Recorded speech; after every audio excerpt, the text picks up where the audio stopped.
Hola. Antes de entrarle a la discusión de los problemas actuales, es importante hablar un poco del pasado, porque las malas decisiones de López Obrador que nos están afectando empiezan desde la manera tramposa en que interpreta la historia. A ver, ¿de dónde sacó eso de la cuarta transformación, por ejemplo? En su relato, la primera gran transformación fue la independencia de México, como resultado de una larga guerra intermitente que duró 11 años, del Grito de Hidalgo hasta 1821. Después, buena parte del siglo XIX transcurre entre fuertes pugnas, fuertes conflictos entre liberales y conservadores. La Reforma, que sería la segunda transformación, resuelve esa disputa. Afortunadamente triunfan los liberales con Benito Juárez a la cabeza y tras derrotar al imperio de Maximiliano, la República se restaura. 9 años después, Porfirio Díaz llega al poder, en el que permanece unos 30 años. Y la tercera gran transformación es la Revolución, que derroca a Porfirio Díaz. Ahí están las tres grandes transformaciones de la narrativa gubernamental.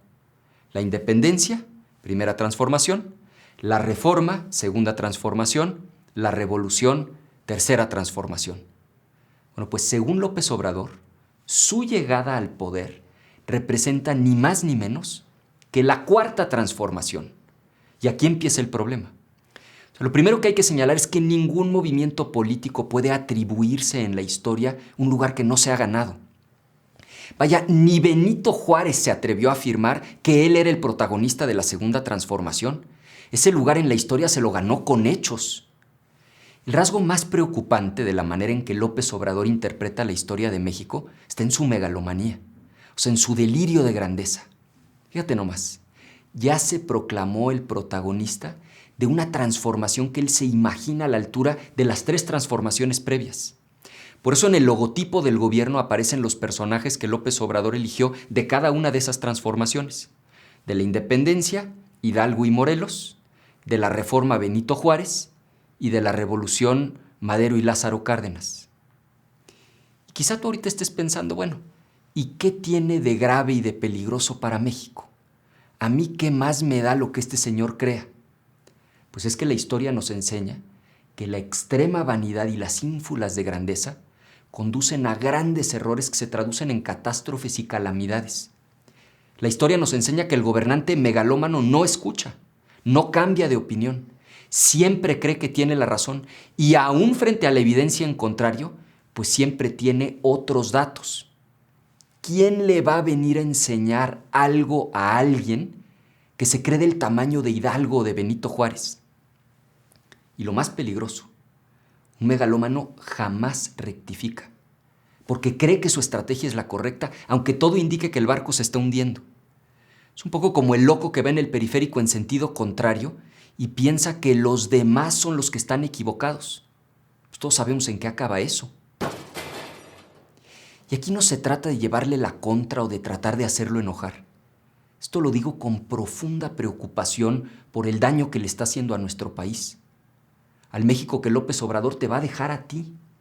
Eres tú quien va a pagar carísimas todas sus locuras. Es urgente que sus colaboradores dejen ya el silencio cómplice y la lambisconería, que le hagan ver sus errores y los costos que sus errores están teniendo en la vida de la gente, en la vida de quien hoy no tiene trabajo, en la vida de quien hoy no tiene ingresos, en la vida de quien hoy tiene un familiar enfermo o ya perdió a un ser querido. El momento que estamos viviendo ha sido calificado por muchos expertos como la crisis más grande de la humanidad desde la Segunda Guerra Mundial. Fíjense, la Segunda Guerra Mundial terminó hace 75 años y seguimos hablando de su impacto en el mundo de hoy. Les aseguro que de la misma manera dentro de 10, 20 o 75 años se va a seguir hablando de la forma en que esta pandemia cambió al mundo. Quienes la vivimos recordaremos las noticias al principio muy lejanas que nos llegaban de China. Recordaremos la alarmante propagación por Europa y nos recordaremos a nosotros mismos poco después encerrados en nuestras casas. Recordaremos cuando nuestros amigos y nuestros familiares perdieron su trabajo. Recordaremos la angustia cuando supimos del primer contagio entre nuestros conocidos. Y muchos sentiremos el dolor profundo de haber perdido a un ser querido. Una característica compartida por los grandes líderes de la historia es que fueron capaces de identificar los hechos de su tiempo que en el futuro serían vistos como auténticos parteaguas.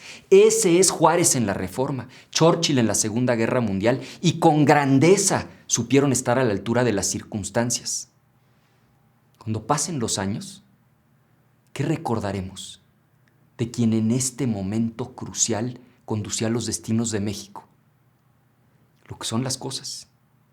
Quien soñaba con aparecer en los libros de historia como el gran protagonista de la Cuarta Transformación de México, sin darse cuenta, escribió para siempre su nombre en la historia, cuando al inicio de la peor crisis del siglo se dirigió a la nación para decir esto.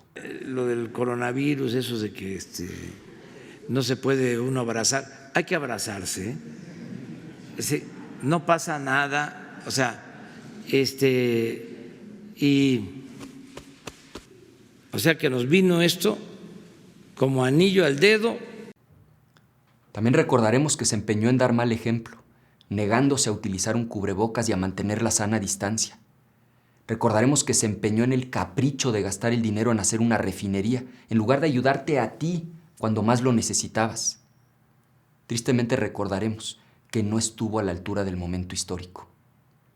Pero también recordaremos lo que la pandemia nos enseñó. Habremos aprendido de lo perdido y de lo que con esfuerzo rescatamos. Recordaremos que en los peores momentos nos unió la solidaridad y que afrontamos el reto con coraje y determinación.